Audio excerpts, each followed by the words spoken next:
friends, welcome back to my channel. If you're new here, I'm Holly, and today I'm sharing a video that is a collaboration for St. Patrick's Day. It is being hosted by Desiree, aka Mama Friendly. She has a variety of content on her channel that you should go and check out. She does homeschooling, and she does that with a Disney twist. She also does unboxing, cooking, vlogs, all types of content on her channel. So I will leave her link in the description box, so please go and check her channel out and subscribe if you love her content. Also, I will leave the playlist of all the content creators that are making videos for this collaboration in the description box, and please do the same. Go and check their channels out, and if you love their content, please subscribe to their channels as well. My channel consists of cooking, baking, the occasional DIYs, and I do grocery hauls, what I cooked for dinner type videos. On Sundays I share recipes. So if that's the type of content that you like to see, I would love to have you as part of my YouTube family. Just click that subscribe button. And as I mentioned in the very beginning, this is a St. Patrick's Day collaboration. So it will consist of using green ingredients or traditional St. Patrick's Day foods, desserts, things like that. So that's what the videos will entail in this collaboration.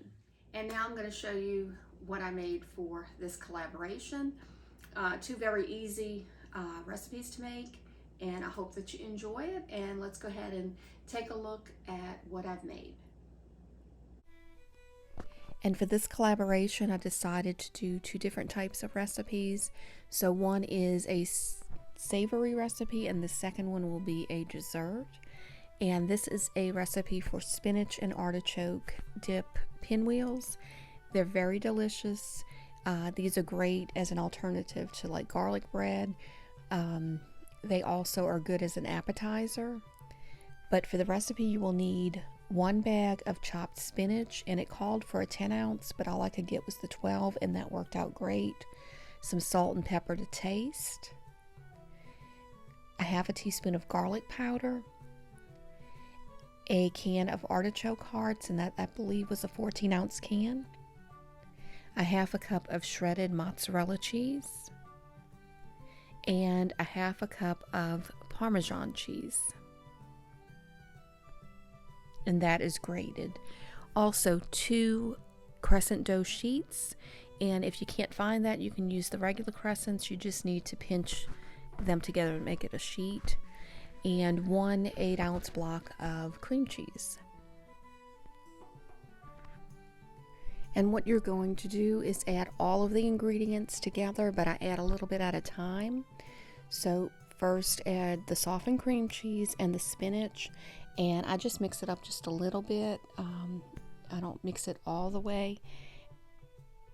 So you just kind of want it to get into the cream cheese a little bit. Then after I do that, and also make sure that the spinach is completely drained of water. You don't want any water in this, and it's the same as well for the artichoke hearts. Just make sure that you drain all the water off and just chop it up just a little bit more. Add the mozzarella cheese, and then add the Parmesan cheese. And then I just mix it until it gets combined a little bit. And then the next thing I will add is the garlic powder. Add the salt and pepper to taste, and add as little or as much as you like of that. And then you want to just stir this until it's well combined.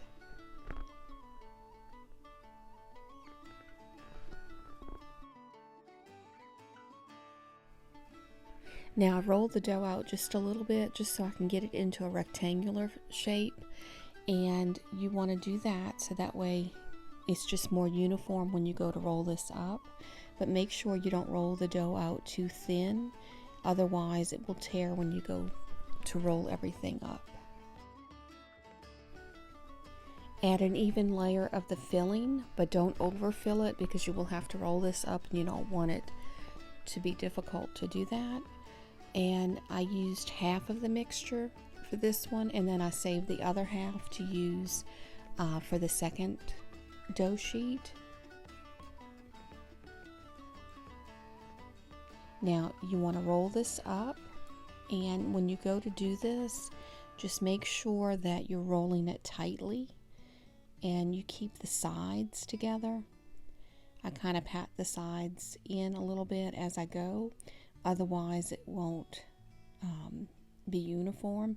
So just kind of pull it together because you want that roll to be even. And then just continue to roll it up tightly so everything kind of sticks together. Now once you have that, just make sure the seams are pinched together so that way they're sealed. And then I just turn it to where the seam is towards the bottom. And then just take a knife and then just kind of put indentions of where you want to cut these, about an inch or so. And you just cut them and make little circles, or what they call pinwheels. And after you do that, you want to have a baking sheet ready, and I used parchment paper, and that's what I put these on. Now when you go to cut them, they're going to be a little not uniform. They won't be in a circle, so I just take the knife and just kind of pat down on the tops because they are thick as you cut them from the roll. They do have a thickness to them, so I just like to do that, and it makes it a little bit thinner but also more round shaped. Then you will put these in the oven on 350 for about 15 minutes until they're brown. And just while that's baking, then you will do your second dough sheet. But this is what they look like when they're done. And these are delicious. If you like spinach and artichoke dip, you will love these. And I think they're perfect for St. Patrick's Day or any day. It has that green spinach there to give you that feeling. Made like a little shamrock. You can do that on any of the plates when you want to serve this up. But like I said, very easy and very delicious. And now I'm going to make a quick dessert that has a little bit of a St. Patrick's Day feel to it. And all you will need is 2 boxes of pound cake mix, and you will need the ingredients for whatever cake mix that you're using. Just use the ingredients on the back of your box, and that's why I'm not showing it, because I figure everyone might have a different brand. You will need green food coloring, and I have 2 of those. I'm not sure which one I'm going to use yet, but you can get the Betty Crocker one, which is that tube, and you can get that at the grocery stores or at Walmart. You will need a Shamrock cookie cutter, and also a 9x5 inch loaf pan, and you only need 1 loaf pan, but your Shamrock cookie cutters should be just big enough to fit into the pan where it doesn't go over that lip of the edge of the pan. So you want it to kind of fit in there. And I'm not sure of the size, if it was 2.5 inches, I cannot remember. And like I said, just 1 loaf pan. Now mix up the ingredients for the pound cake, and then you will add the food coloring, and you just put as much or as little as you want for the color that you would like. I ended up using that whole tube because it had it took a while to get to that consistency that I wanted, but once it baked, it looked fine. Grease a 9x5 inch loaf pan and then pour the batter into it. You will bake this according to the package directions of the box that you have. And while that's baking, halfway through you can start the next pound cake, and do not dye that one. Keep it the natural color. And this is what this one looks like when it comes out. It's a little bit of an army green look, but we're not worried about that color. It's this inside color that we're going to concentrate on. But you're going to take a knife and just slice it into about 1 inch or so pieces.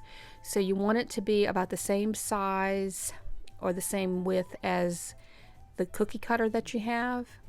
So if you can cut those to where they're about as wide as that, that would work out great. And you can see that the green color really does look good, and that's the color we're going to use for our shamrocks. And just I'm showing you that you can take the cookie cutter and you just cut out the green part and you'll have a shamrock.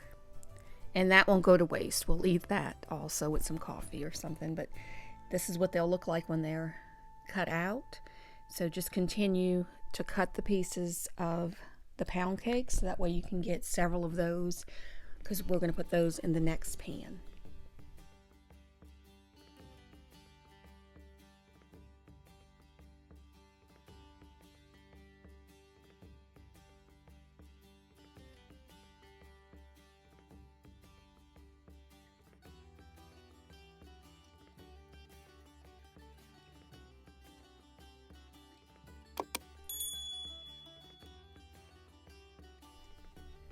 And I decided instead of cutting that out right in the middle, I did it towards the end just in case I would need any extra of the cake. Mainly if anything broke or anything, I can go back and just get an extra one out of that. But if I did it in the middle, then that's just a one-shot deal there. And for the two end pieces, you will need to just cut a little bit off of the back, so that way it has the cake when you go to cut that through and it's not the end piece.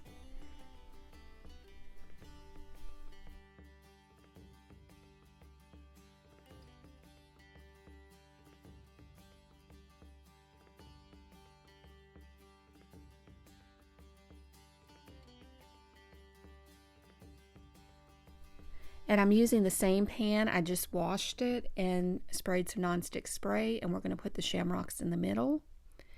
But the first thing I will do is take some of that pound cake batter and just put just a thin layer on the bottom, and that just kind of helps it to stay in place.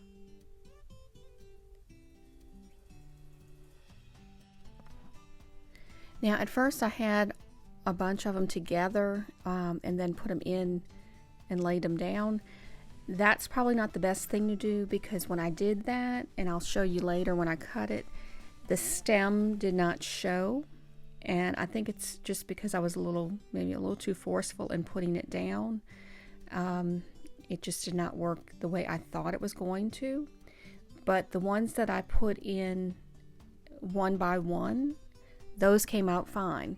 So if you do make this, I would put these in one by one and just carefully lay it down. And what you want to make sure that you do is keep them tightly together. If it's not tight, it won't come out right. So you do need to have where they're all lined up together and it's very tight. You don't want any gaps when you're doing that. So just make sure that they're together and it's not going to have any gaps in between. So then take the pound cake batter and then you're just going to put the rest of it in, but do this very easily. Don't pour it over it, and you start putting it on the sides, and then you will pour some over the top with the spoon. But you want to be gentle with it. Don't be heavy-handed because it could mess up the shamrocks.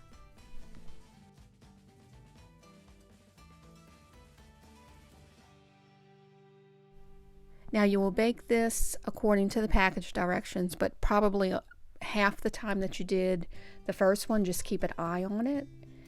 And when I cut it, this was the end where I put them all down at one time, so you don't see the stem as well. But these were the ones I did individually, one at a time, and they turned out cute. So I really do think this is a nice little treat to have. I think kids would love this. It's a little kind of like magic having that little clover in the middle of there. I hope that you enjoyed this video, and if you did, please give it a thumbs up. And if you're interested in seeing more like it, please click that subscribe button and the notification bell. That will notify you when I post new videos. And please don't forget to check the playlist and Desiree's channel that is down below in the description box. Hope everyone has a blessed day. God bless y'all.